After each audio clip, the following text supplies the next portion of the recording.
We've all turned up the radio to hear Brother Jimmy, Jimmy Lakey, from coast to coast and shore to shore. Now raise your voice. Oh, let us all, Jimmy Lakey, get out of bed. Jimmy Lakey, raise your voice. Jimmy Lakey, Lakey, hey, can't live without it with Jimmy Lakey. Jimmy Lakey. Well, hallelujah. There's the choir singing to us this morning. Glad to have you all here on the program. Sorry for the delay. Had a little problem with our Twitter feed this morning. Our streaming applications, we're saying Twitter needs to reconnect. So good morning, all of you on X and or Twitter. We're glad to have you, and went extra out of the way to make sure that you got to see the show today at Jimmy Lakey on the Twitter machine. So thank you, and you're welcome. I did it all for you. The reason we do this every morning is really just for you. It's not for us. All right, good morning, Jimmy and crew, says Ray on the YouTube channel. See that, how that works? Rich says, good morning from Missouri. Deer season is in full swing here. I was in Missouri this past weekend, my friend, and beautiful weather it was. I was not in a place where there was deer hunting. I was football hunting, watching football games. So anyway, good morning to you, Missouri. There we go from the Arkansas, River Valley of Arkansas. It's a gray morning there. Is there deer season there? I don't know, but it's deer season in Missouri. Full swing, the Rich says. Anyway, wherever you're at, you can see where you're at. Those Facebook, Twitter, YouTube, they're all jumping in. Anywhere you're at, you make a comment in the under the video stream of this show that's live, and it will appear in our studio. And then all of a sudden, what's going to happen is producer Chad is going to merit those things and rate them. And anything below like just total crap is going to pretty much end on the screen. As you can see, the comments come in throughout the course of the program. It pretty much, we have very low standards. If we didn't have low standards, I'm not sure we would have any at all. That's why I'm the host of the show. So anyway, good to have all of you here. What is it, Tuesday? The Tuesday, the 18th day of November, year of our Lord 2025. and we are barreling towards 2026. So I'm trying to kind of get myself in the habit of thinking of that. Some great news stories coming up to get to you this morning. We may be having some breaking news throughout the course of the program about the Epstein files being released. Should the Epstein files be released? I've said yesterday, and I've said before, I think one of the most tactical errors of the Trump administration as far as communication, they had a few blunders early on, was the campaign speech about the Epstein files, release them, and then Pam Bondi going on national television a couple of times saying things like, we've got to, they're on my desk, I'm going to look at them tonight, and then the next morning, well, that's not the right thing on my desk, they were hiding them in New York, and all these things are these things that Pam Bondi had, and yet then she didn't have them, and then Donald Trump comes out and says, this is all a hoax, there's nothing to see here. I don't know what, it just, none of it makes sense. And now the House of Representatives has decided they're going to vote today a resolution that would demand the Department of Justice release everything they have. Now, there will be a few caveats in there. Likely, it seems like Epstein was probably an aid to the intelligence agency, either this country or another country, and anything about national security will not be released, but the flight logs, etc., will be released. I think it was a blunder on the Trump administration that made this story a bigger deal than what it needed to be. I think Pam Bondi communication and the whole thing has been a debacle. But I'd say release the whole dang thing. Let us see what we can find. And it was a mistake on the Trump administration's part of just a communications error that you can't come out and say something's a hoax that for many years and months, everybody knows it's not a hoax. And you've even campaigned that you're going to release these files. So watch out for the Epstein files getting dropped. It's going to get a resolution in the House. They're expecting it to be pretty much a bipartisan resolution. We'll talk more about this with over 400 votes. There's 435 votes in the House, so it could be unanimous. And at that point, it's going to go over to the U.S. Senate and see if they pass it, and we shall see. So the Epstein files are the breaking news. There are already some fallouts happening. Former president of Harvard says he feels ashamed. A congresswoman from the Virgin Islands area. She was actually in kind of Epstein's congressional district, if you will. That's where the island was at, the Epstein Island. Comes out that she was texting and emailing, texting Jeffrey Epstein while he was in jail during a congressional hearing, feeding him the questions and getting answers and asking, what should I ask here? So there's a Democrat corruption as well. Also, the Clintons, Larry Summers, the whole list of people are already kind of starting to have some fear and trepidation that this actually may get released here real soon. Also, weird Trump, anybody remember the Trump shooter that shot him in Butler, Pennsylvania and missed by the hand of God and clipped his ear but didn't hit him in the head? Weird tie-ins, but you're getting a lot of these strange things that are happening. Some of these mass shootings, we've learned that people have been tied into transgenderism. You had the Nashville shooter, you have some other trans things going on, and the shooter in Butler, Pennsylvania, and the shooter of Charlie Kirk, alleged shooter, you're supposed to say that, they have some very strange ties. We'll get to that together. Some very strange, I would call it ties or interest or commonalities. And we'll talk about that here this morning as well. I have a Christmas question for you. I know we're not even at Thanksgiving yet, but I complained yesterday that so many people are actually putting up their Christmas decorations. I was driving yesterday through, I'll tell you where I was at. If you're in Colorado, I was leaving Lafayette, Colorado, and I was cutting over towards the Interstate 25 area, north-south corridor if you're out of the state, and I had to come through Erie, Colorado, the home of famous people like producer Chad. And so I'm driving through an Erie part of Erie, and of course the Colorado is there, you're getting close to the mountains there. There's some hills, and I come down through this street, and I look up on the hill, and lo and behold, it looks like half a neighborhood is already lit up with Christmas trees. And I thought those people are getting cold in their stocking. They should not have their Christmas lights. I mean, the whole hill was halfway lit up with the lights. Now, in Christmas season, it will be more, but a lot of people already have their lights up. So I'm going to give you the honor of asking you a Christmas question. And some of you do know you're on my naughty list if you already have your outside lights turned on for Christmas. I'm just not a fan of that. I don't need year-round Christmas. Thank you. I love Christmas, the message of it, but sometimes when you do too much, you lose the emphasis on it. I like kind of a streamlined approach. Let's get through Thanksgiving first. Now, I talked to a guy yesterday that put his Christmas tree up because he's leaving on Friday to Australia, and they'll be gone on a little holiday and a vacation. When they get back, they want their tree to already be up. That's forgivable. That's okay. I understand that. But the full-on manger scene, baby Jesus, Rudolph, and Santa Claus, St. Nick on your front yard and lights up there, it's too early for that. You wait till after Thanksgiving, period, the end. Don't question me. I'm right. You could be wrong on this one. But I have a question for you on Christmas. Do you have a real tree or do you have a fake tree? That is your question of the day that you can respond in all the platforms we're in. The question of the day is, do you have a real tree or a fake tree? The reason I ask said question is because there's information out there that says most Americans have kind of given up on the real trees. Only 17% of Americans actually say that they use real trees anymore. They're just not into them anymore. They skipped them. Only 17% of Americans. It's an interesting stat because, the traditional holiday fun was you go down to the Christmas tree lot.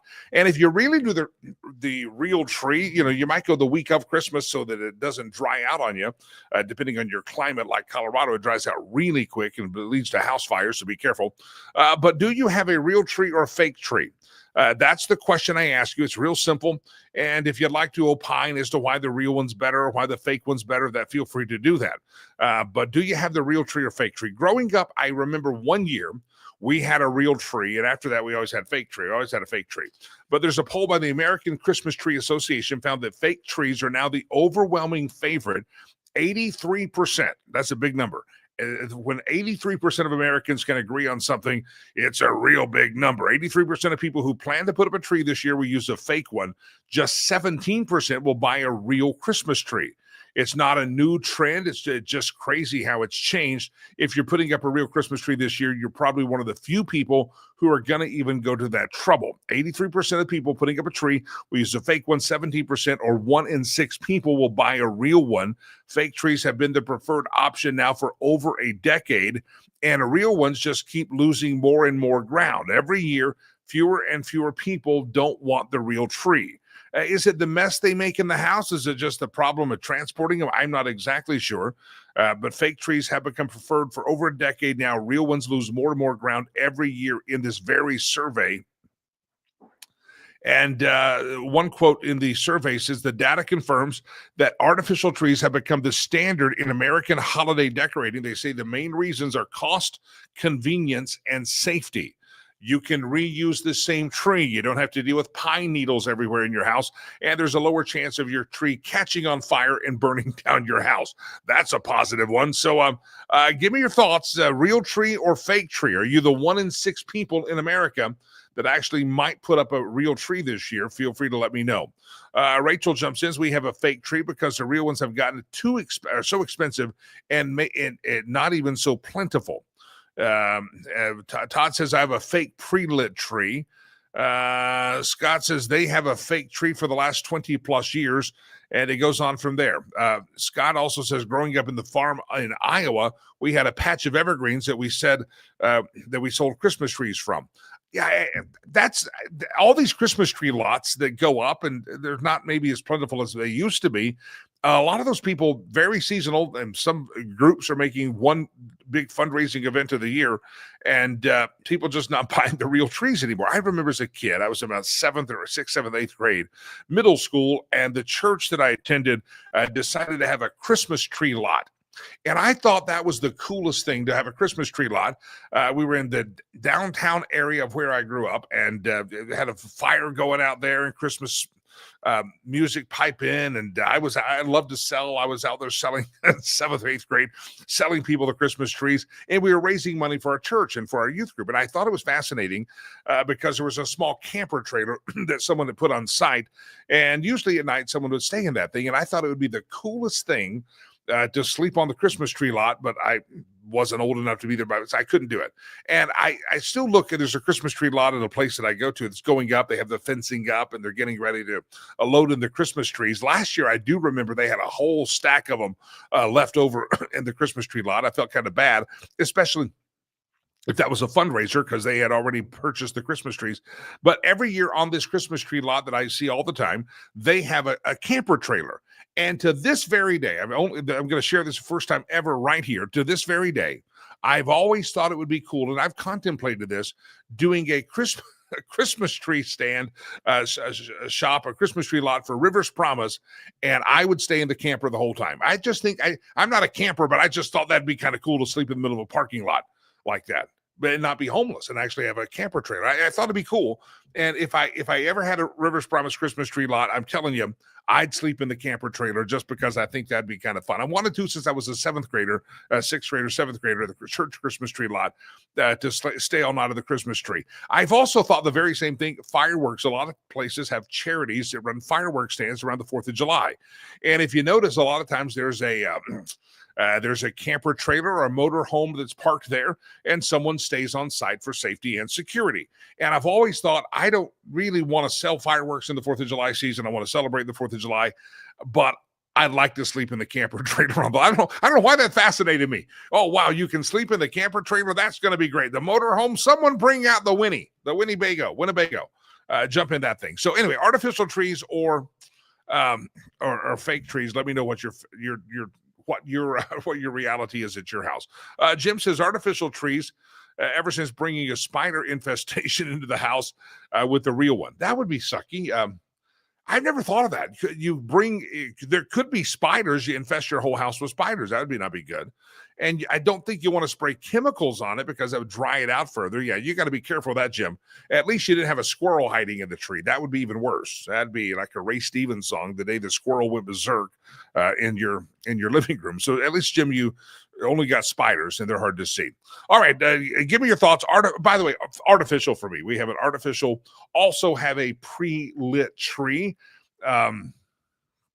And I have, in good times, we've had 2 pre-lit trees and 2 fake trees. I have an entryway when you come in the front door. There's a little nook with a staircase that goes up, and I like to put a tree there. And then it got to be too much work. I have a 12-foot tree or something. I don't know. It's big. It's a big space. And I like to put it there, but it's just too much work decorating 2 trees. So now we have the smaller tree that goes in the main living area, since it's just my son and I, and we'll decorate that tree once he comes home for the Christmas holidays, which is early to mid-December. Question of the day. I've been putting up a fake one, Stacy says. The real ones are pretty. When I was young, my parents would take me to pick a real one. I had a friend in Colorado that backed up to a national forest, and I don't know if it's legal, but he said their Christmas tradition his entire life was going out into the national forest and picking a tree. Father and brothers would go pick a tree and haul that thing back into the house. I don't know if that's legal, so I'm not going to say where is that, but their home and their neighborhood backed up to a national forest, and they'd go thin out the forest a little bit every year and take a tree home for the Christmas holidays. And they didn't have to buy it. They just took it. I'm not telling who it is because maybe, I don't know if that's legal or not. I never thought of it until I said it on the program here.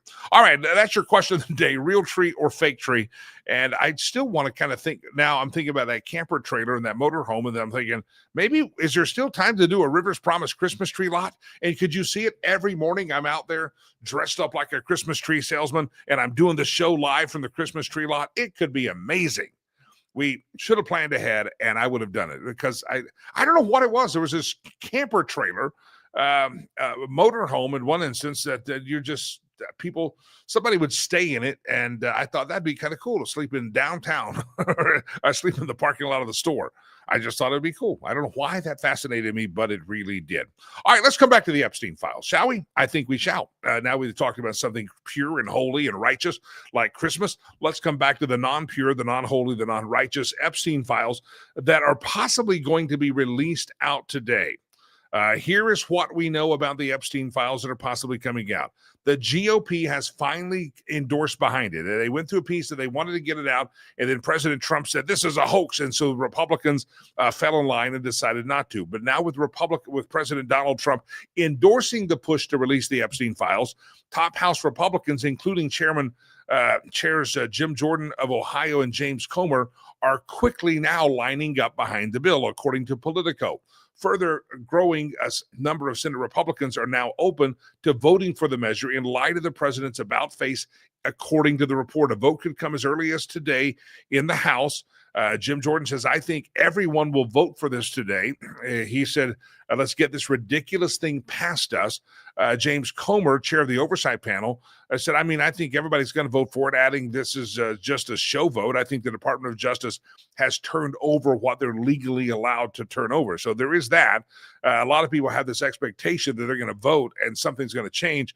Comer says, I think the Department of Justice has turned over what they're legally allowed to turn over because judges have already said they can't release everything, just throw it out there, because some of it is investigation, some of it is in speculation, some of it is behind closed doors, some of it is national security. The legislation compels a full release of all the Epstein investigative files, including federal records and communications. Supporters say transparency is overdue. Critics warn that sensitive material could affect the ongoing case and privacy concerns. Trump reversal on late Sunday came just days after a vote in the House the House secured enough petition signatures to force a vote. It's a rare moment in which House Republicans broke from the president. And then the president said, okay, I'll go with it. Let's do this thing. So what do you think is happening with these Epstein files? Do you think we're going to get any more? James Comer says the Department of Justice might have already released everything they can, but we shall find out exactly what happens. There was this proposal this morning, the procedural vote, and it's going to merge some other stuff together, sponsored by a bipartisan representative, Thomas Massey, Republican from Kentucky, and Ro Khanna, the Democrat from California. According to the report, they're moving together. Press conference, I think, this morning in which Ro Khanna was there with Marjorie Taylor Greene, Republican and Democrat. They had some of the victims of Epstein and the Epstein Island there standing, going to give their testimony. They're thinking this stuff should be released. So if it all clears, the House is going to move right this morning to pass debate and final vote on the Epstein files today. And leaders are floating another option that bring the bill to the floor under the suspension of the rules that will fast track it, but that will also demand a 2/3 support. So we'll find out what happens in the parliamentary procedures in the House of Representatives and the U.S. Senate. But do you think we're going to get any more information about the Epstein files? I'd love to have you. Give us your thoughts on that, because Trump says release the Epstein files. Republicans say, yeah, now we're back on that. And again, this was a blunder, I think, by the Trump administration. Pam Bondi blew this one, and I don't understand the reason for it. I don't understand why the hype and the buildup, and then said, oh, never mind, it wasn't on my desk. I mean, she clearly said on an interview that it was on her desk right then, and she was going to look at it and get that thing out. And then the next day, I'm not going to release it the next day because it's not on my desk. Well, something doesn't make sense there. So I'm not sure what was being covered up. I'm not sure what the back channel conversations. I'm sure a lot of people speculate that Jeffrey Epstein was a intelligence asset for maybe the U.S. government, maybe someone else, but a lot of folks think he's a CIA agent or an asset, and therefore there's a lot of a wonderment about who Jeffrey Epstein was and what are in those files. So everybody stay tuned, but you're going to have an Epstein vote coming up here real soon.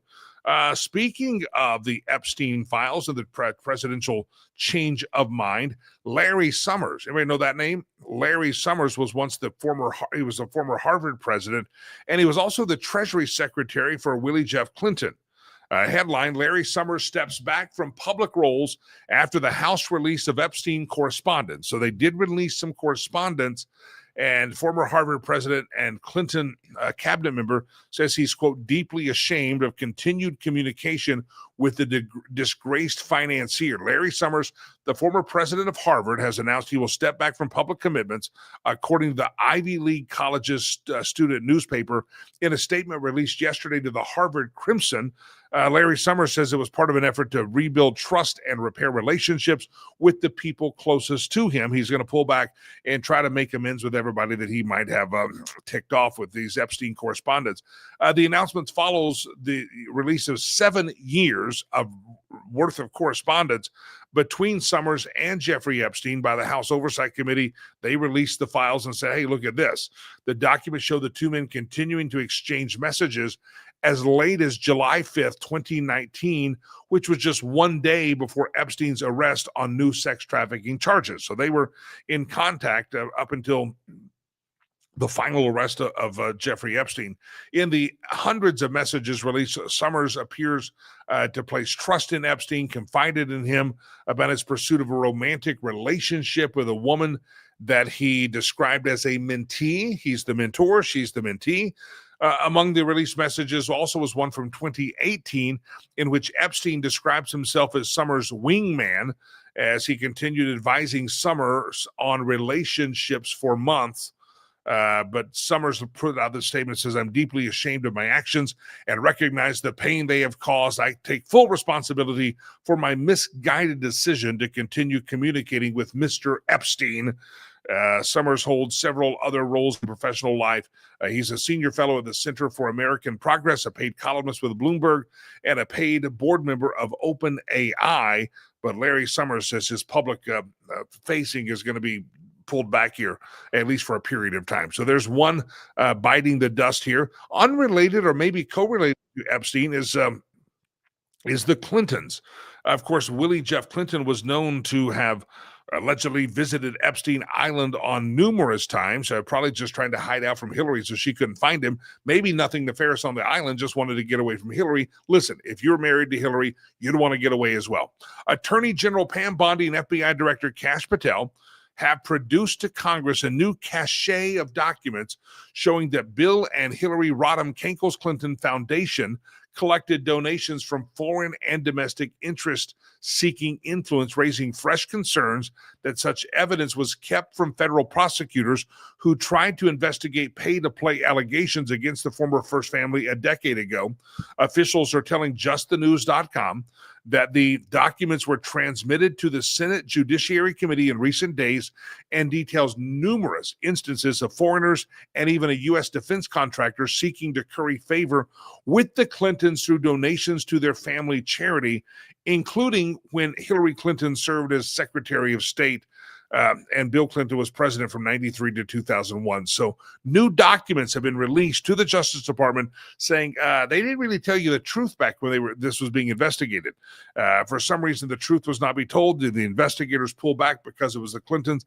The documents make it clear that there was an effort to obstruct legitimate inquiries into the Clinton Foundation by blocking real investigation by line-level FBI agents and DOJ field prosecutors, keeping them from following the money, says one official directly familiar with the document. So it looks like, whether or not a statute of limitations or what the crime was, it looks like there's going to be some truth coming out when it comes to Bill and Hillary Clinton and their pay-to-play scandals that really probably were very true, and yet for some reason our law enforcement teams and law enforcement agencies I guess decided not to pursue it, or were not allowed to pursue it because of the name Clinton attached to it. The only royal family or presidential family you can go after in America, the only one that's ever held to account or prosecuted or charged with anything, is a Republican, especially if your last name is Trump. Evidently, the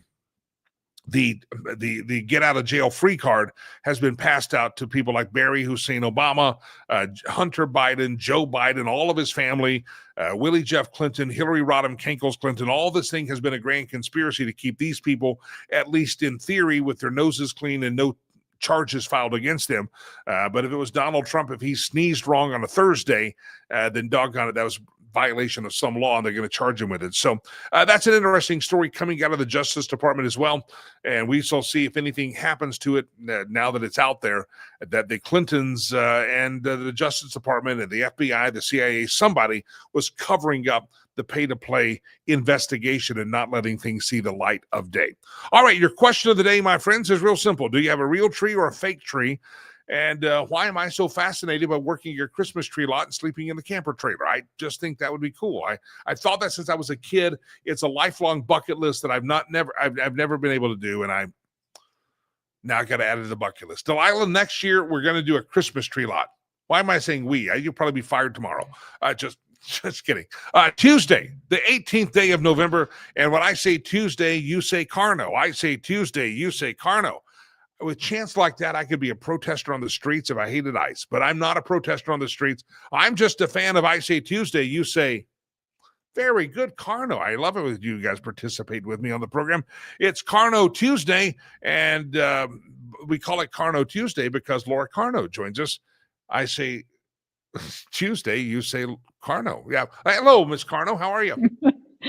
Good. I think it's interesting that you have this fantasy life of staying in a camper, because after 5 months and 9 days living in a trailer, I would like to disabuse you of that fantasy. I would like to say it's not just going on. Like, I don't want to go up to the mountains and go camping like at a KOA lot or something. I don't want that. It's the Christmas tree lot. It's the hustle. The Christmas tree lot they had at the church as a kid was right on the main drag and all the traffic, and it was an intersection. I thought, wow, nobody ever gets to sleep here. And I thought that'd be a cool place to sleep. I don't want to go camping. I don't want to live in a camper trailer for 5 months. No, thank you there. But a couple of days, maybe. I could do it. I thought it'd be an interesting way to raise money. Right. I thought the same thing about fireworks lots when they do fundraisers. I'm like, man, these people are living it up in that trailer. I'm just like, this is fantastic. Yeah, but yeah, I think when it's a short period of time, there probably is an allure to it because it's an adventure. Yeah, I'll just leave that there. Yeah, I want to go on an adventure. I want to go on an adventure. You signed up for living hell. There's difference here. It's temporary living hell, but it is longer than the Christmas tree lot. Temporary. Are you going to be in your home by Christmas, or are you still going to be homeless living in the tree lot? Potentially. If you're still in the camper trailer, living out on your 40 acres with a mule and whatever you have out there, are you going to put a Christmas tree in the trailer? Well, the Christmas tree, the fake Christmas tree, is in the pods. So they're not here. Yeah, they're stored. The storage pods. Yeah. I was thinking AirPods. I'm like, how did you do that? Sorry. Yeah, that would be magical. Yeah. But we're definitely fake Christmas tree people. So much easier on the setup, the tear down, the maintenance, no watering. And as a crazy cat lady, cats always climb them. And so, it's, if it falls down, it's, not going to spill all the water. Not going to spill the water. That's it. And are your cats climbers? Do you have cats on your cabinet in your kitchen and the top of the refrigerator? They're 18 years old, and so they don't really climb much. You're blaming it on age. You're blaming it on age. But back in their prime, when they weren't knocking on their ninth life of 9, they were climbers. You allowed that to happen. They were climbers, but not on kitchen counters. But I would occasionally find cat paw prints on the kitchen counters when we got back from somewhere. Okay, so they knew that it was wrong. But if we were gone, they were like, let's check this out, Let's check this out up there. But now, now they're floor bound. They're just kind of hovering around like on the floor. Well, and so probably not going to climb the tree either. Not today. But we'll get new kittens eventually. So. Wow, you just keep signing up for more punishment. You sign up for 6 months of living in a camper trailer and another lifetime of cats. I don't know what to do with you, Laura. And I'm still happily married, by the way. After this time in a little shoebox together, we're still happily married. So maybe you should go on a vacation. Maybe you should spend this 5 months somewhere else. No, because the whole benefit is being at the construction site and walking through it all the time. And what's this person doing? And they ask us questions. Like an adventure. If you just pretend it's a fireworks stand instead of a construction site, it's an adventure. You pretend it. Okay, I will suggest that to my husband. See if that works. I'm just trying to help Bill out. That's all I'm trying to do here, Laura. All right, Laura Carno, the Epstein files. I think it was a blunder by the Trump administration. They played it up, then it's a hoax, and now they're back and forth. I don't know if we're going to get any information, but give me your thoughts. I say release it all, unleash it all. I think it was a blunder by the Trump administration to downplay it after they upplayed it. Give me your thoughts. Yeah, I agree on your idea that they should not have done it the way that they did it, saying released, oh look, there's nothing here, oh look, there's nothing on my desk after all. That was just poor communication strategy. If it was a strategy, it could have been a tripped and fell into it kind of thing. But if the Democrats wanted it released, they had 4 years of the Biden administration to release it. But what I think is funny, and I try not to ascribe 3D chess to people, because I think it just takes way too much planning. But the fact that that Donald Trump was saying, nah, we're done. We don't need to release them. And it caused this Democrat uptick in release the files. And now he's saying, okay, let's release them. And the first few people to fall publicly are Democrats. But yeah, I say release them. I mean, transparency in government is paramount. And if a bunch of Republicans fall because they were doing things they shouldn't have been doing, good. Let's clean out the Republican ranks too. If there are bad people in the Republican ranks, I don't care. But let the chips fall where they may, and then let's stop talking about it. Get everything out. Get all the people, with their, head hung low in a press conference saying how sorry they are, and hopefully their wives walk away from them after that. And let's stop talking about it and get onto the business of the American people. Everybody's waiting for that tawdry list of people that went to the island or flew in the plane. Everybody's want the tawdry list. The most troubling part of the conversation, I think, long term, is that they're saying some parts of this were going to have to be redacted because it's likely he was an intelligence asset. And so I'm like, forget the tawdry list of sleazy politicians. We all know they're sleazy anyway. Why was he an intelligence asset? How was the CIA using him? If they knew he was an asset for a foreign country, how many politicians were interacting with him as a foreign? The whole intelligence aspect really blows my mind. And it doesn't get a lot of coverage because you have to ask if he was one of our assets. Why was our U.S. government employing his services as an asset, especially knowing what he was doing, and knowing what he was doing, was that done with full complicit behavior with the U.S. government? That's the most troubling part, rather than the list of nasty people that did nasty things. Yeah, and somewhere in that deep state bureaucracy that has lasted through different presidential administrations would be my guess if that's true. And for folks that need help connecting those dots, what they would do is entice certain people to do certain things that would be very embarrassing if it came out, and then they blackmail them into voting the way that they need them to vote. So it's pure political corruption, mixed with all of the tawdry stuff. So yeah, I'm with you. I want everything out, and if there's national intelligence secrets out there, some things are not as secret as others and can potentially be out there, but let's get this out, rip the Band-Aid off, and let's get past it. Yeah, that's the bothering thing is, no one really knows. If you look up Jeffrey Epstein, no one knows how he got his money, and no one knows how he became a super billionaire. No one really understands it. They don't really know. His family can't explain it. And he's a rich guy. Maybe he was making money off the intelligence community. There's just so much to the story besides the tawdry Epstein list of who was this guy and what role did he play in certain things. So I hope we get that out, but I'm just not sure we will, because the deep state still controls all this stuff. Yeah, and there's one other thing on this story, Jimmy, is Marjorie Taylor Greene did a press conference just earlier this morning with the victims, and here's what I wonder: they're standing with, I don't know, a dozen or more victims behind her alleged Epstein Island victims. Why don't they just release the list of the people they met there? They say they were there. They say that they were, doing things while underage with powerful men. I'm sure they know who they are. I'm sure they've seen their pictures. Just, that's what that press conference should have been. And the government can release the confirming or denying documents. I don't know. Maybe they're afraid for their safety, but I just like watching that press conference. I'm like, if y'all know who the people are, say their names. Yes.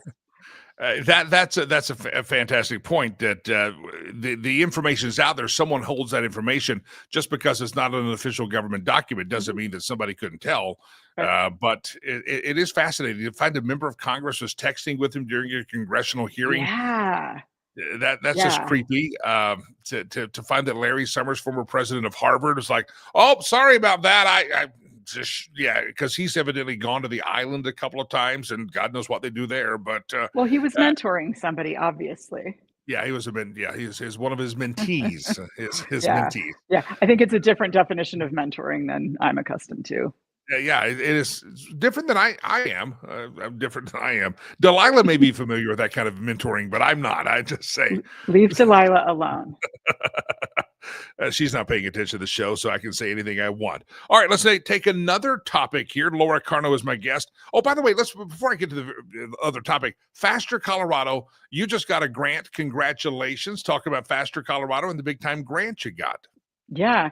Yeah. So it was interesting. There was a grant available through the Colorado Office of School Safety, and it is to train law enforcement to respond to school shootings. So, what our normal work that we do is training the armed school staff who work in the schools every day.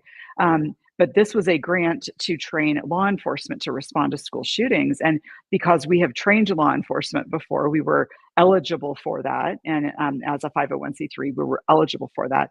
So we applied for that. We got a grant of over $117,000. And what we're going to be doing with it between January and June of next year, we're focusing on rural law enforcement agencies that don't have as much access to the Denver metro training opportunities that are often afforded to law enforcement. But we're going to be doing all kinds of classes mostly in the rural areas that will help them not only get more practice and techniques in responding to school shootings, but also to understand what the complexities are if they show up to a school that has armed school staff, because we want to make that the safest possible interaction for everyone. So, this really, to me, it's a stamp of, this is an organization, Faster, that really knows what it's doing. Our instructors are all active duty law enforcement instructors, so this is the kind of stuff they do in their day jobs. So we're really happy to have the confidence of the state of Colorado in awarding us that grant. So Well, if anybody, congratulations. thanks. Yeah. And if anybody knows law enforcement in Colorado, it does need to be Colorado. Specifically, the first spots will be available to those rural agencies. If you know anybody in that situation, make sure they sign up for our newsletter at fastercolorado.org. We'll be publishing all of the details of this and schedules through our newsletter. So yeah, we're really excited about it. Congrats. That's a good chunk of money, and we know you'll put it to good use. I'm looking at the comments in the chat rooms here. Ray's on YouTube this morning, and Ray says, Jimmy, he's very concerned about me, and I have an idea to solve this. If I get that camper trailer at the Christmas tree lot, Jimmy, I'd worry about a homeless person coming after someone for moving into their territory while staying on that tree lot. And I'm just going to have Laura Carno come and be the guard. She could send one of your Faster teachers, and they're ready to protect me there on the Christmas tree lot. I think that's Ray, I appreciate your concern for my safety, but Laura's going to look out for me. She's armed and dangerous. She is. An armed society is a polite society. When bad guys assume that everybody might be armed, it causes them to think differently about their activities. A little bit safer. Laura, real quick, another topic I want to bring up. Did you see the sparring match that went on between Ron DeSantis of Florida and Jared Polis? Jared Polis talking about how they've used the weed money and the booze money, the pot money in Colorado to fix the roads. And people started replying and said, excuse me, Jared, the roads here suck. You're an idiot. Yes. And people are like, Jared, you might want to sit this one out. And even DeSantis was like, sounds like your roads aren't all that great, Jared. Is Jared just an idiot to know that that's probably not an argument he's going to win? I think he doesn't understand how to read the room. You look at at what happened with the meat out day when his husband, who's a vegan, said, whatever day of that year it was, this is everybody don't eat meat today. This is meat out, without even thinking that Colorado is a major producer of lots of different meat products, and that caused a rebellion on the other side to have annual meat in days. There's one here in Elbert County at the Elizabeth Locker plant, and there's thousands of people there every year on meat in day. So yeah, I just don't know that he's great at reading the room. He and his husband live in this bubble where they only hang out with people that agree with them politically. Yeah. And yeah. So, but what I think is funny too, though, Jimmy, is Ron DeSantis's ability to troll his potential Democrat rivals on a future presidential stage, because he did that with Gavin Newsom, and they ended up having a debate, just the two of them. So I think DeSantis has some good political instincts on who to, which bear to poke. All right, real quick, I want to get to another topic here. And that topic is the conversation about the Department of Education. When the Trump administration first went into power, we heard a lot about DOGE. We heard a lot about want to close the Department of Education. A lot of that been distracted. The news cycle has moved on. But there is a story out there that you have forwarded me that goes back to this topic of eliminating the Department of Education. I know it's at townhall.com. We haven't talked about it in a while, but are we going to do it? Are we finally going to shut down that bureaucracy? Yeah, and it's a story I've kept an eye on since the beginning of the administration, because it's such an interesting topic. Republicans have been saying for decades, ever since the Department of Education was formed in the 70s, that it's not helpful. It's actually harmful, and we need to get rid of it. And it was one of Trump's first executive orders that we're going to get rid of it. Hired or appointed Linda McMahon to do that. And I like the idea of hiring somebody to get rid of her own job. It's always good. But where it was in the news today was there was a poll, and originally there were only 38%. If you say, hey, should we get rid of the Department of Education? 38% said, yes, we should. But when you inform them, and here's the key, because so many people, when you say Department of Education, so many people could think it's their state board of education, it's their local school district school board, and they just don't know the difference because they're normal people who don't pay attention to all of these things. So when they were informed on what happens, that the money stays in the state, it doesn't have to go to the feds and then get messed with and strings attached to it and bounced back to the states. When they understood what it really was, that approval goes from 38% to 51%. And so I think it's and by the way, yes, they're still pursuing that, getting rid of the Department of Education. There've been some other articles talking about the progress and that sort of thing. It's complex because it's a big old monster, and there's a lot of tentacles all around the country. Strings attached to the money and all of this stuff. So there's a lot that has to be unwound, but the administration is still committed to it. And it looks like public sentiment just in this poll is leaning toward it. And I think if there's much more discussion about it, that number, that 51%, will go up even further. Laura Carno. Laura, this next Tuesday, I will not be doing the show. We will not be together. We'd have to do Monday or nothing next week, because this time next week, I'll be at the airport boarding a plane to fly to Rwanda for Rivers Promise. So next time I talk to you, if we don't talk sometime different next week, it will be from Rwanda, doing the show live there in 2 weeks. So okay, letting you know a little. Okay, that's good. You can still get paid for next week, by the way. Okay, as long as I'm not losing any of my weekly pay. No. A matter of fact, for those people that showed up during the government shutdown on this program, we're going to double whatever they normally receive. We're going to give them a bonus. You're welcome. Oh, nice. You're so generous. What a humanitarian you are. I am. And that's why I'm going to Africa, to give away your bonus. FasterColorado.org, FasterColorado.org, FasterColorado.org. Jeff says, wise beyond your years. Oh, I got a lot of years, Jeff. Yeah, I didn't want to say that, Laura. I was not going to say that. 60. I'm proud of every wrinkle. 61 years. Yes. Oh, really? Don't look a day over 40.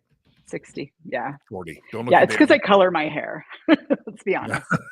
I wear a hat to cover my head because it's thinning out up there. Laura Carno, FasterColorado.org. Check out the work they do and go support them. Throw them a couple of bucks. They're a great charity organization in Colorado, keeping kids safe in the schoolhouse across the state.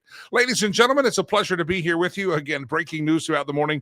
The Epstein files are about to be released. I don't know if anything's going to be released. I think James Comer has said probably have released everything they can, so we'll find out. Let me bring in my next guest of the program, Dr. Carol Lieberman. It's been a while since we got to talk to the good doctor. She's known worldwide as America's psychiatrist, the terrorist therapist, the host of Dr. Carol's Couch on voiceamerica.com and the Terrorist Therapist podcast.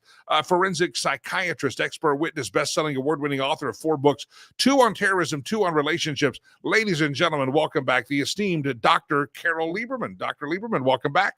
Thank you. It's good to be back. A pleasure to have you here. I want to dive into a topic of conversation that's kind of strange in the fact that we're hear this story this morning that Miranda Devine tells in the New York Post reports that the Crooks assassination for the shot Trump in Butler, Pennsylvania, was into what we call the furry community.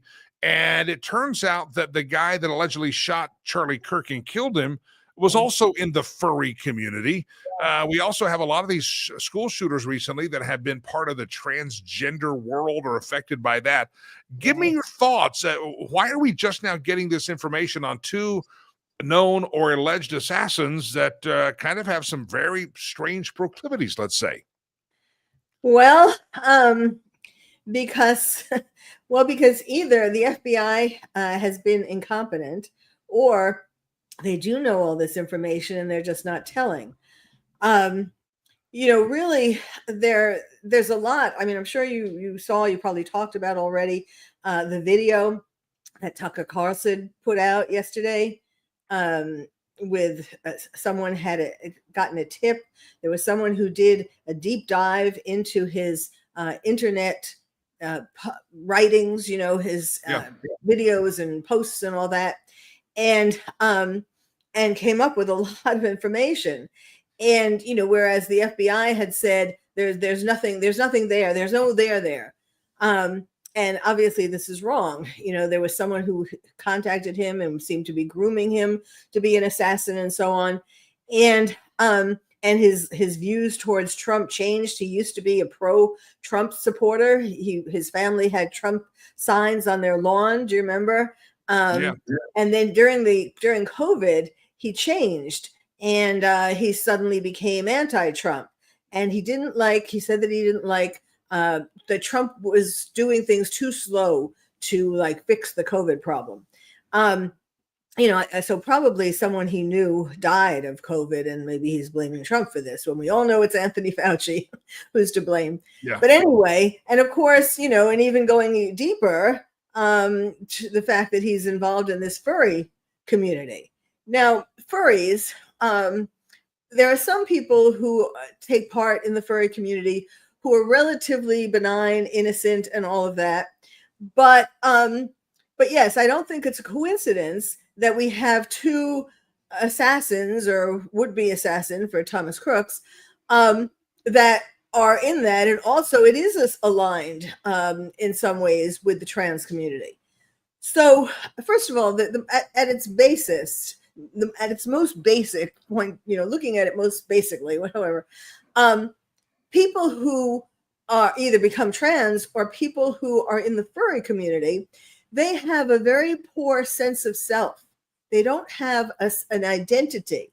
They're not comfortable with their identity, and they're looking for another identity, whether it's another sex or an animal, but they are not comfortable in their own skin. And I'm sure you remember a couple of years ago, furries came into the news because there was a place, a school, at least one, where they were putting litter boxes in the bathrooms. I'm sure you remember that, right? I remember that, yeah. And so then people began to look into furries and so on. I think I might have even been on your show talking about this at that time. So other than the litter boxes, it seemed like, they were trying to say, oh, it's just kids being kids. They're just playing. This is just another game and so on. But really, there's a darker side of furries. I mean, there's a sexual fetish side of furries. And particularly with Thomas Crooks and actually Tyler Robinson, they were really into online these sites, the pornographic sites. And I know with Tyler, he was really into this character, into this person who used to put online stories about a male adult who was giving some kind of pill to a little child to make them like a date rape drug, and so that they could have more power over them. You may have heard of that. No. That, yes. And so, you have to put and now with Thomas Crooks, he apparently particularly liked looking at muscled men with heads of women. So you have to wonder, I mean, what it says to me is if someone told this to me in a session, I would think right away, you were probably sexually abused either by your muscled father or your mother, or some kind of combination. That's the first thought that one would have. Now, I don't know whether that actually happened to him, and we won't know. We could know if they did enough of an investigation, but the mother, I'm sure you'll remember this, after the attempted assassination, she was nowhere to be found. The father got accosted a couple of times at his home by press, but the mother totally disappeared. So, there could well be things that they're hiding. Yeah, it really is bizarre. It really doesn't cause us to want to trust the government and the deep state, because the fact that it's taken this long. I mean, this Butler, Pennsylvania was a year and a half ago, and now we're starting to learn a little bit more about Crooks. I'm guessing this is the work of Kash Patel and Pam Bondi finally coming clean about this. No, it wasn't them. That's why I think it's maybe time for Trump to say to Kash Patel, you are fired. Because he hasn't come clean with this. It was someone who gave a tip to Tucker Carlson, and Tucker put up a video, and I actually tweeted the video yesterday or a couple of days ago.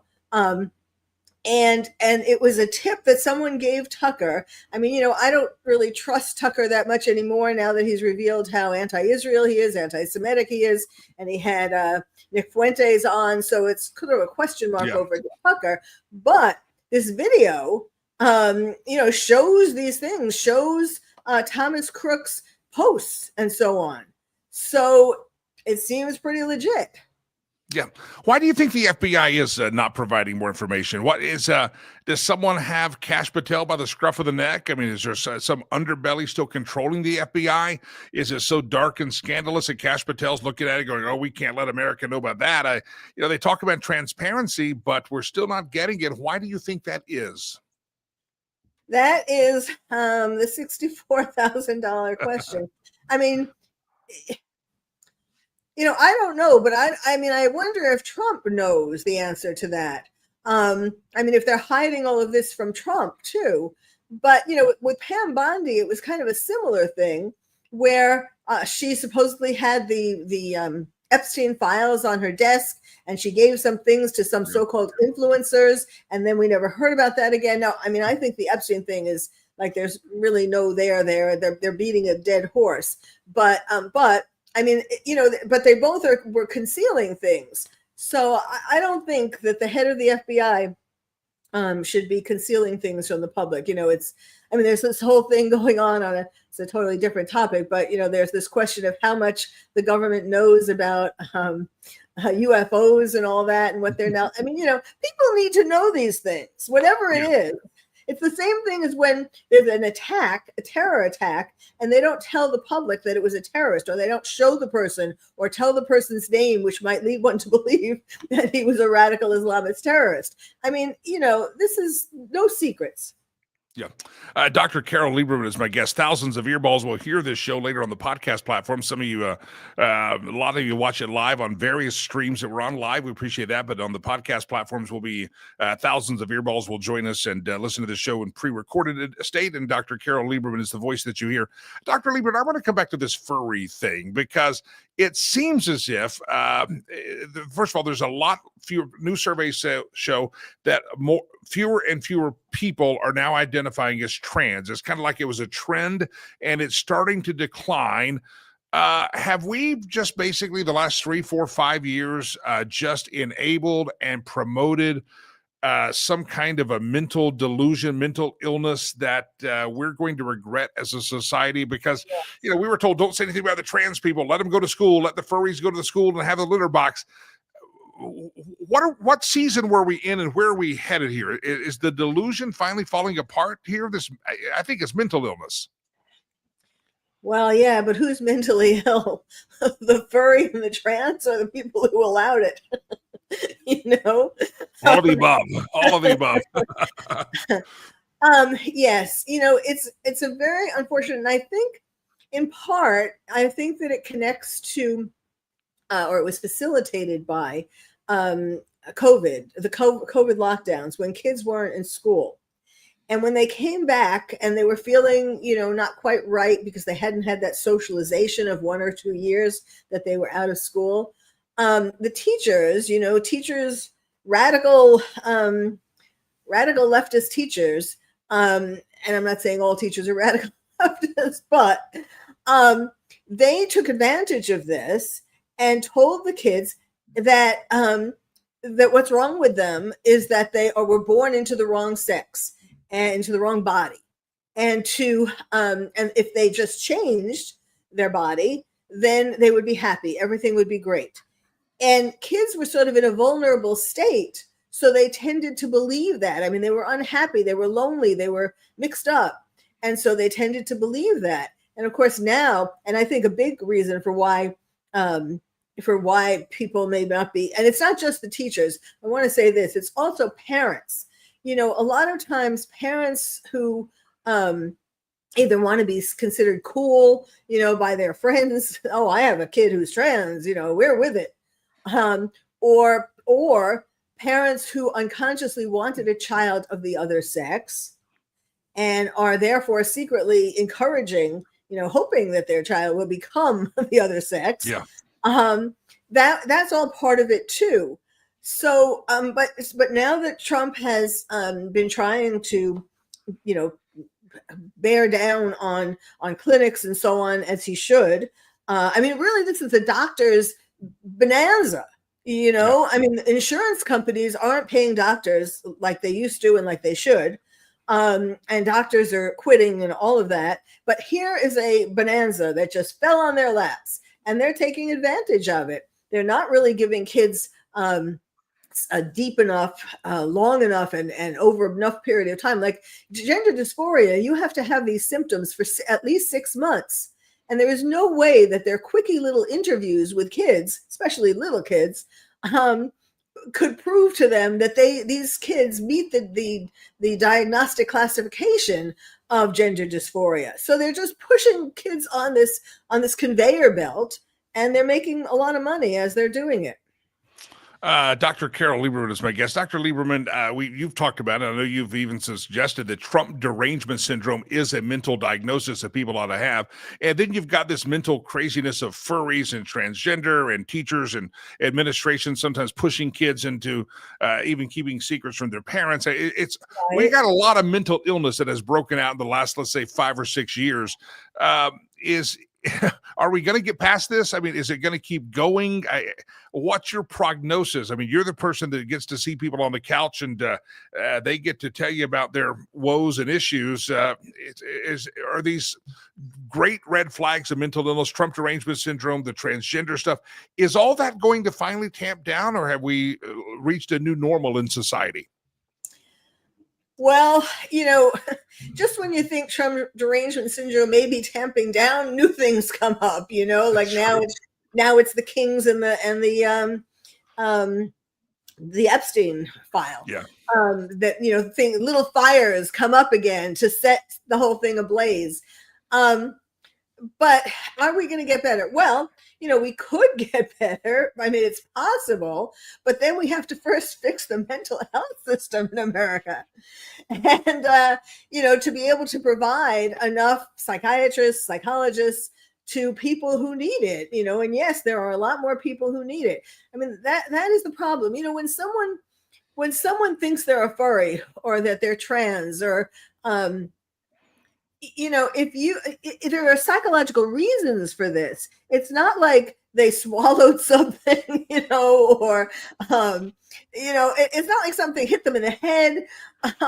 There are psychological reasons for this. With trans, I mean, there is such a thing as authentic trans. I mean, these are people who have become trans because of hormones that were floating around their mother's body when they were in the womb, and because of the psychodynamics that they had, that there was in their household when they were very young with their mother and their father. So there is an authentic trans, but that's not what we have today. Most trans today are just have been sort of groomed to be trans. But so you can, you can look at the psychological reasons, like why were they able to be groomed to become trans? Like what was really going on? Did they have depression? Did they have bipolar disorder? Were they angry at their mother, angry at their father? You have to look at whatever the real reason is. Yeah.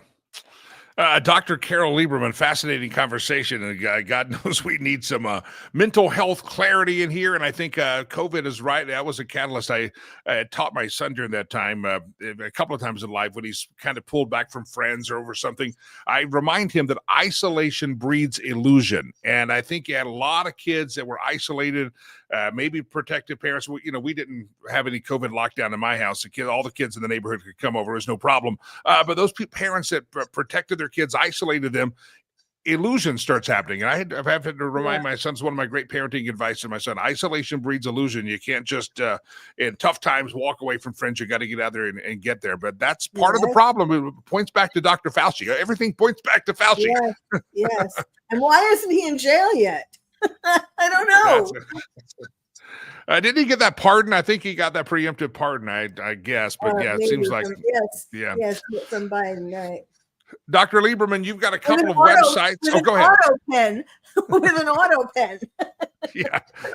Who signed the pardon? The machine did, but it's still a pardon. How that hasn't been overthrown, I don't understand. Dr. Lieberman, you've got a couple of websites. People can follow your work. You've got a couple of podcasts. I never know which one is the one you want to push today, so I'll let you kind of tell us which one it is. Well, let's see. Well, since we've been talking about furries and all that and assassinations, I'll give out my expert witness forensic psychiatrist.com. I work as an expert witness and on cases, testifying in cases. So expert witness forensic psychiatrist.com. And then, of course, on my Twitter, Dr. Carol MD, which is DrCarole MD. I always rant on there, and I have Tucker's video on there and lots of other good stuff. Yeah, there we go. Dr. Carol MD, right across the screen. It's right on cue because we have a highly trained and technical crew here. And if you're listening on the podcast version, thousands of earballs aren't going to see that because you're only hearing it in your earballs, not your eyeballs. It's Dr. Carol with an E and then MD. DrCarole MD. Dr. Carol MD. Dr. Carol, it's been a pleasure to have you here on the program. It's been a while. We'll get you back on here real soon. But now you're in California. You're not in New York, right? I was born and bred in New York, but I live in California currently. Because I was thinking I should ask you about the Kami Mamdani, but you've escaped. Well, no, I know all about Mamdani because, I pay a lot of attention to what's going on in New York. I mean, that's why I became the terrorist therapist after 9/11. My heart is still in New York. But yes, New York, my heart bleeds for New Yorkers, although they were stupid enough to vote him in. I don't get it. New Yorkers were smart when I lived there. I don't know what happened.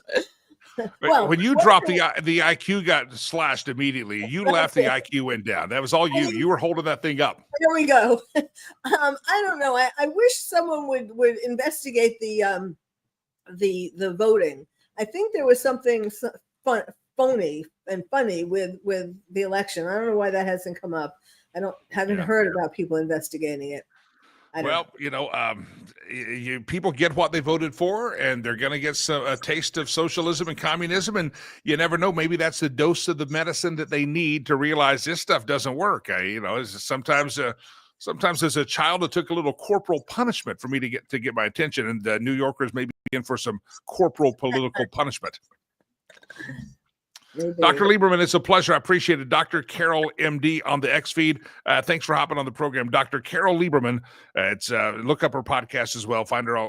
She's on the web. Just Google her. And she's got some great podcasting out there. And there's great websites as well.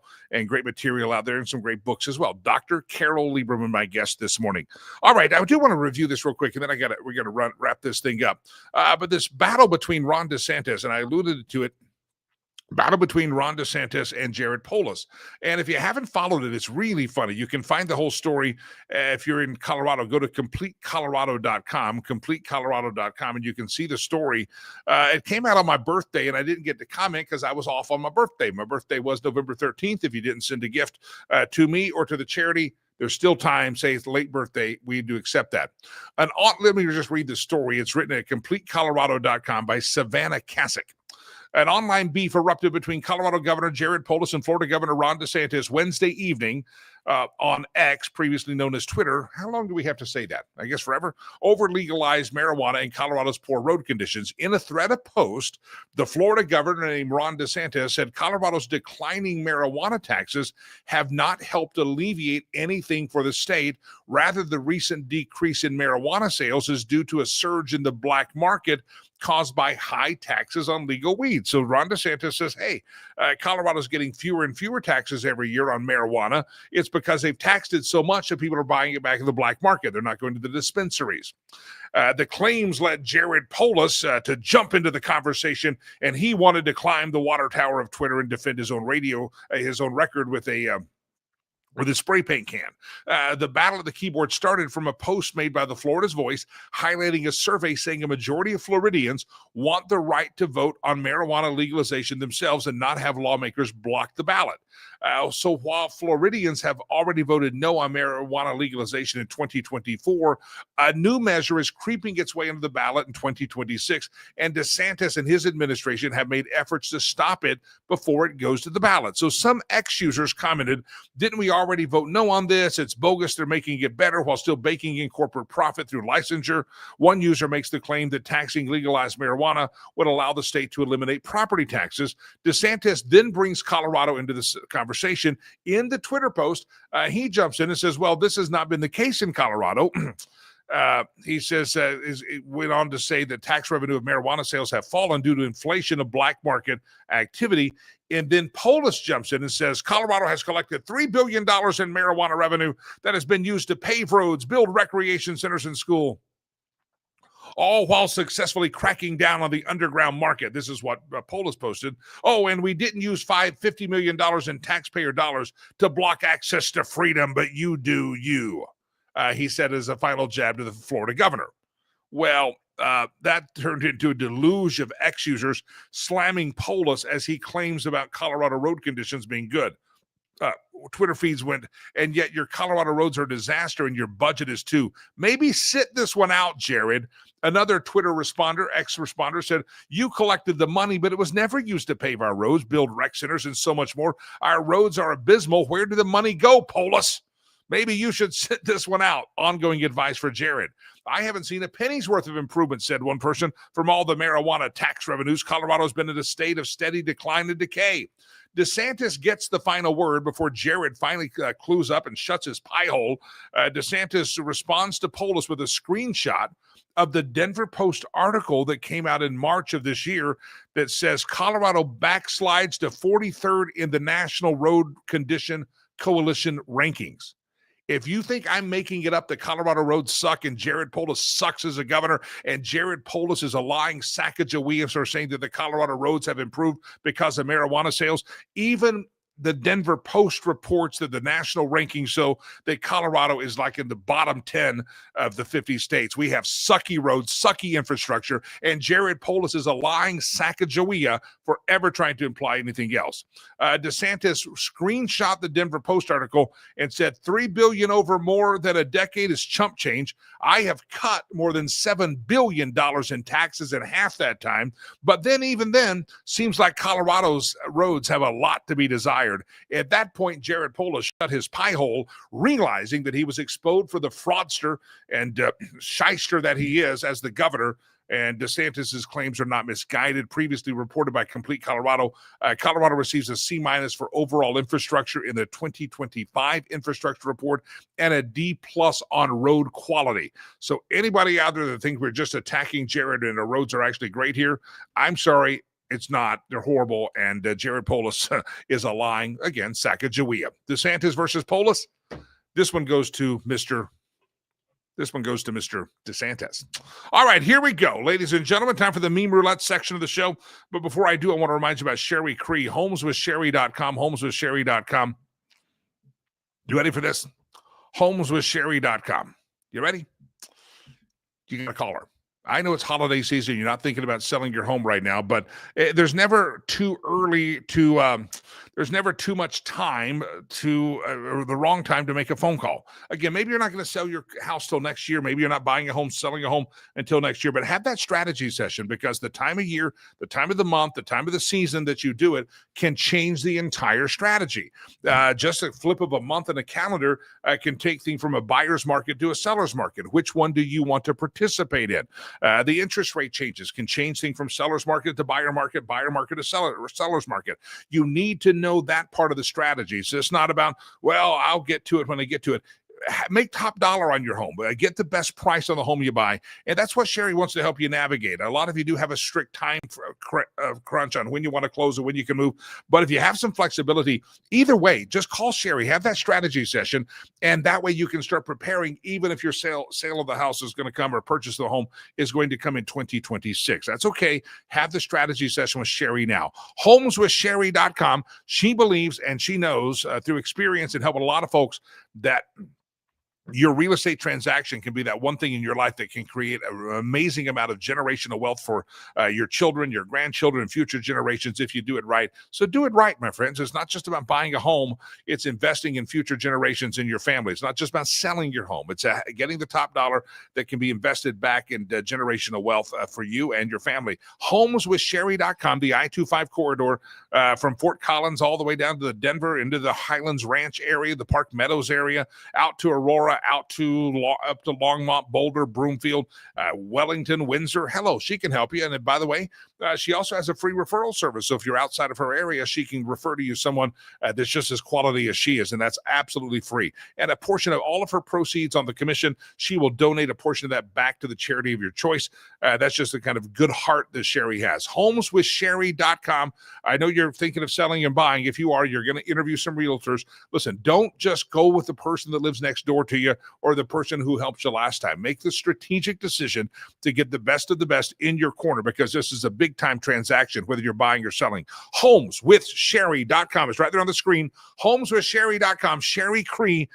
She'll be back on the show with us this Friday. Homeswithsherry.com, homeswithsherry.com. And be sure now to tell her that you heard about her on this program, homeswithsherry.com. You owe it to yourself and your future generations to call her and talk about real estate strategies with her. Homeswithsherry.com. Ladies and gentlemen, it's time for the stolen meme section of the show. This is where we go around the globe and we steal memes shamelessly. Intellectual theft is what we do, mocking the Chinese and their intellectual property violations. They do. If they can do it, we can too. Round around the globe we go, where we steal the memes from no one knows. Stop the oligarchy. Stop the oligarchy. And there they are, the 2025 socialists right there eating lobster. Had to look at that. What was that they're eating? I was hoping it's chicken fried steak. I had to put lobster on there. Stop the oligarchy. There they are. Let them eat cake. Round and round the globe we go, where we steal the memes from no one knows. When older people say enjoy them while they're young, they're talking about your knees and your hips, not your kids. You know, I've got good knees and good hips. And every birthday, I do say, thank you, God, that I'm still in, I'm working to trim down a couple of pounds. But other than that, thank God I've been blessed with good health. Knees and hips. Some of you are like, yeah, I enjoyed them when I was young, and now I don't. Yeah, I know some of you. Right around the globe we go, where we steal the memes from no one knows. You liberals will be happy to know that my guns are liberal too. Yeah, my guns sit around all day in their safe space doing absolutely nothing. They refuse to work unless someone else feeds them. And yes, they are triggered. Yeah, don't mess with me. That's all I can say. Round and round the globe we go, where we steal the memes from. No, it was bad. I love this one. They brainwashed you. Really? Look at the uniforms there. Black Lives Matter, all the social media, the trans and LGBTQRSTUV WXYZ flag behind him. And the guy that has a turning point in the MAGA hat says, really? They brainwashed me? Yeah, I think not. Round around the globe we go. Where we steal the memes from, no one knows. There's Chucky Schumer. Trump is a dictator, says the party that wants to decide if a baby should live, how much money you should earn, what energy sources you can use, and what words you can say. And they want to decide if you should own a gun. But hey, it's Trump who's a dictator. That's bull crap. Round around the globe we go. Where we steal the memes from, no one knows. Teenagers struggling to stay awake after only getting 14 hours of sleep. Yeah, I know that fact. I flew out to see my son. I was like, what time are we meeting up for breakfast? I'm in a hotel. He's in his dorm, and I leave for breakfast. He goes, oh, what about 12? I'm like, 12? That's lunch. That's not breakfast. Got to sleep, Dad. Got to sleep. Okay. Round around the globe we go. Where we steal the memes from, no one knows. Here we go. Family Circus. I used to love this cartoon. He said, go Chief. So I popped his ass, his butt, his B-I-T, which rhymes with which. That's funny. That's funny. Oh, we didn't do this. We'll do it tomorrow. Most hated NFL teams has done a survey. Most hated NFL teams in America. And I don't think you'll be surprised of the Devils who are on the top of that list. Do it tomorrow. We don't have time today. Round around the globe we go. Where we steal the memes from, no one knows. There's the gong from China. That means we have stolen all the intellectual property that we have available to us today. But tomorrow we will let you know about the top NFL teams that are most hated. And I got a question about gravy at KFC. That's coming up tomorrow. And I also, by the way, PSA, producer Chad pointed this out. If you have not started thawing your turkey, you might want to do so. It takes 4 or 5 days for a turkey to thaw out in the refrigerator. And producer Chad's got to put his in a brine by next Tuesday. And so today, producer Chad, picture Elmer Fudd. He's going to have the little warm hat with the floppy ears and a shotgun. And he's going to go to the local grocery store and he's going to go turkey hunting in the frozen section. So if you see Elmer Fudd at the grocery store later today, that's actually producer Chad. And he's going to be hunting turkey at the grocery store today. So if you need to thaw your turkey out, don't wait too late to thaw your turkey. All right? Yeah. Thaw your turkey. That's your advice for the day. Never thought I'd give that advice on the program, but I just did. All right. Ladies and gentlemen, well, we got some a lot of interesting conversations going on in the chat room. Evidently, we attracted the crazies today in the ever-growing audience of the Lakey Unleashed program. It's been a pleasure, my friend. Tomorrow. Rivers promise a lot of you are now. I'm not pushing it too hard yet, but we're going to hit it. I'm not to pressure you, but let you know. 1 week from today, I will actually be airborne on the first leg of my journey to head back to Rwanda, and I'd love to have you help me buy Christmas gifts for the kids and help the children out there. Feed a child, $30 feeds a kid. 2 meals a day for 1 entire month through Rivers Promise. $10 buys them a new uniform for school when they wear those things out. You get the idea. Whatever amount you want to give, and we're going to put it towards Christmas and spreading the Christmas message during the Christmas season. And I'll be doing some shopping next week when I'm there, so helping the kids. So make a donation. Thank you to all of you who have. We'll start running down some of those names tomorrow. Riverspromise.org. Riverspromise.org. Until we meet again tomorrow morning, may God bless you. May God bless America. I am Jimmy Lakey. Peace. I'm watching these comments. Crazy. I'm out of here. Let's go.